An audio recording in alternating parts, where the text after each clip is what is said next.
Olá, eu sou a professora Luciene Paula Machado Pereira, professora especialista da disciplina Língua Portuguesa, Contextos e Estratégias de Ensino e Aprendizagem. Nesta videoaula, nós trataremos sobre o módulo 5, Ação Extensionista, Língua Portuguesa em Prática, Ação Didática, especificamente na nossa unidade 2 do módulo, que diz respeito à realização da ação de extensão. Consideramos importante relembrar aqui os nossos objetivos em relação a essa ação extensionista. Então, para relembrarmos, nós temos como objetivo geral o desenvolvimento da capacidade discursiva de alunos do ensino fundamental 1, primeiro ao quinto ano, ao agir como leitor de um texto multissemiótico. Então, isso é algo que nós pretendemos, que a nossa ação extensionista na escola, a atividade de leitura que a gente vai conduzir, seja significativa para colaborar com esse desenvolvimento da competência discursiva de nosso aluno, ou seja, que ele consiga aprimorar ainda mais a sua habilidade leitora, a sua habilidade de ler um texto de determinado gênero textual. Também temos como esse objetivo geral o desenvolvimento da capacidade discursiva comunicativa sua, do acadêmico, ao compartilhar essa experiência extensionista em um evento acadêmico, por meio da elaboração de um texto adequado a este fim, que no caso será a comunicação oral. Como objetivos específicos, temos relacionados ao nosso aluno da educação básica, né? Com quem nós iremos desenvolver uma atividade didática, essa ação extensionista. Nós pretendemos inserir o aluno da educação básica em uma situação comunicativa concreta que o leve a agir por meio da língua. Nós queremos também propiciar o contato com o gênero textual adequado, incluindo os aspectos linguísticos e semióticos a serem explorados no texto, e dessa forma possibilitar pelo acompanhamento orientado, a apropriação pelo aluno do papel de leitor do texto. Em relação à formação acadêmica em si, que vocês sejam capazes de se capacitar, né, para a produção textual, seja ela escrita ou oral, na esfera discursiva acadêmica, possibilitada pela participação em seminário acadêmico. Relembrando o cronograma da nossa atividade de extensão, então o planejamento da ação extensionista, ele foi feito tendo por base o desenvolvimento de 4 etapas bem definidas e delimitadas. A primeira etapa diz respeito ao planejamento da ação de extensão em si. Esse planejamento pressupõe uma carga horária de 6 horas. Após isso, a etapa 2 consiste na execução da atividade com a comunidade. E aí nós temos uma carga horária de 4 horas destinadas a isso. A etapa 3 prevê a organização do texto acadêmico e preparação para a apresentação oral do seminário. E essa etapa, ela prevê uma carga horária de 5 horas. Ela diz respeito de maneira mais enfática à elaboração do relatório final, por exemplo, sobre o qual nós falaremos daqui a pouco. E, por fim, a última etapa, a etapa 4, diz respeito à participação no seminário em si. E aí nós temos 2 horas previstas para isso. Como metodologia, e essa é uma parte que consta no documento de planejamento da ação extensionista, nós voltamos a frisar aqui que a execução da atividade com a comunidade prevê, então, uma atividade de leitura que será conduzida em uma sala da educação básica, mais especificamente do ensino fundamental 1. E essa etapa de leitura, ela prevê uma atividade orientada. Então, vocês elaborarão previamente esse roteiro, né? Isso consta na atividade do planejamento. Esse roteiro prévio a ser elaborado deve apresentar as perguntas que serão feitas aos alunos de uma maneira organizada em atividades pré-textuais, textuais e pós-textuais. Por fim, espera-se que, como atividade pós-textual, esses alunos tenham a oportunidade de se expressar de alguma forma a partir do texto que eles leram.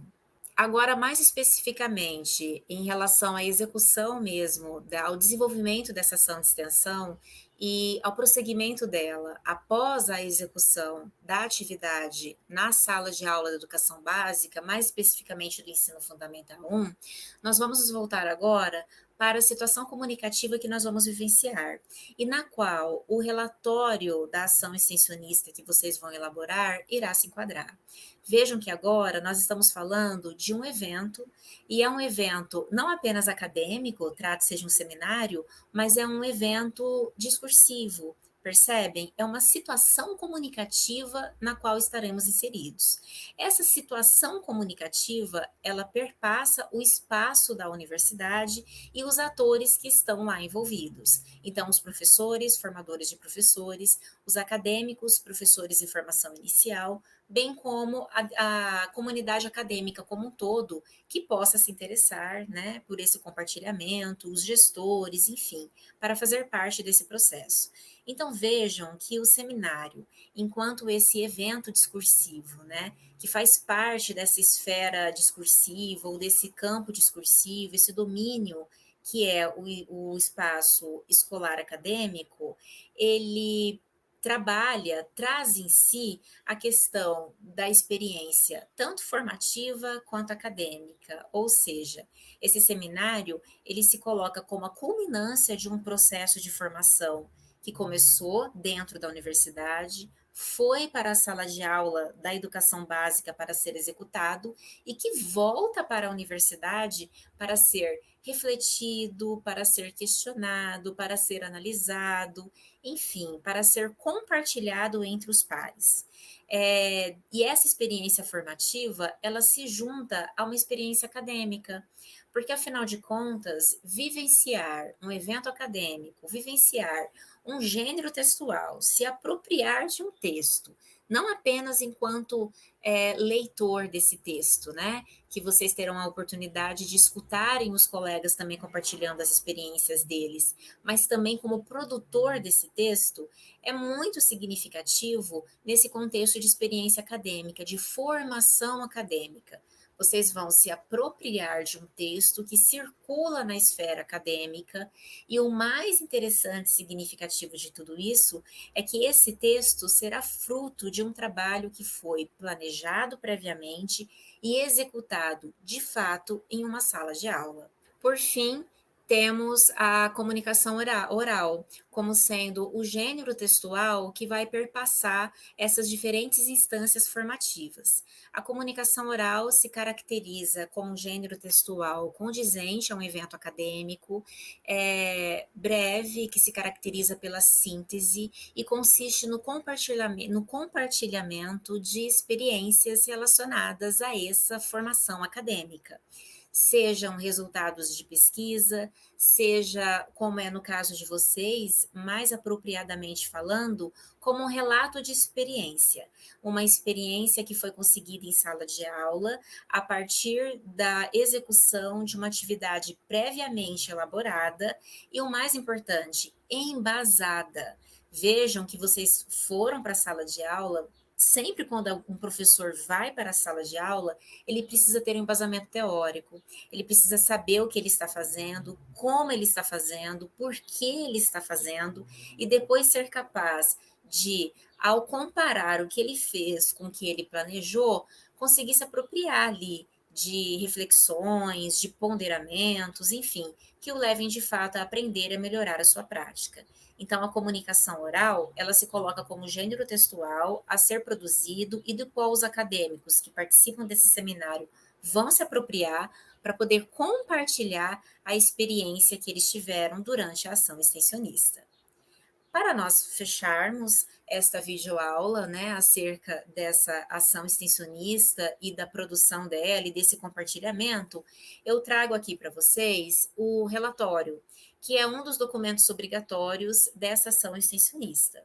Esse relatório, ele traz os tópicos básicos que compõem um relatório, notadamente um relatório acadêmico, né, de um relatório que ressalta um processo formativo vivenciado na academia, na universidade. Então, vejam que nós temos o título, né, já exposto aqui, o resumo e as palavras-chave. Vejam que este resumo, ele fará parte, inclusive, ele basicamente servirá como texto da comunicação oral. Então, no ato de inscrição de qualquer seminário, quando o acadêmico, o pesquisador, enfim, vai se inscrever no evento acadêmico, ele submete um resumo do seu trabalho. E esse resumo, ele apresenta a ação de extensão como um todo, trazendo informações como tema, objetivo geral, específico, metodologia, público-alvo e os resultados alcançados. Então, a grande diferença entre o momento do planejamento e esse relatório é que quando você constrói o relatório, você precisa olhar para o que foi planejado para conseguir perceber esses resultados alcançados e fazer as reflexões e colocar no seu texto, né, o que é mais importante, as conclusões a que você chegar. Então vejam que nós temos tópicos como introdução, a metodologia, as atividades que foram desenvolvidas, os resultados alcançados e, obviamente, as referências, né? Os textos que embasam ali ou que embasaram desde o momento do planejamento da ação o trabalho de vocês. É isso. Espero que esta videoaula tenha sido esclarecedora e que este relatório a ser produzido, de fato, explicite uma vivência de uma atividade de formação que tenha sido bastante significativa. Obrigada.